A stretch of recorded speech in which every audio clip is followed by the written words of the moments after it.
Welcome to my channel Austrian Woodworker.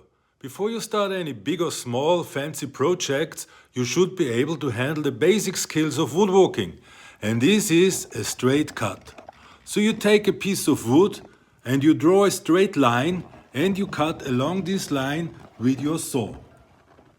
The line needs to stay so you can see where your cut is going. This practice will improve your skills and put you on a next level. Thank you for watching my video. Please subscribe and leave me a like. Have a nice day and see you soon.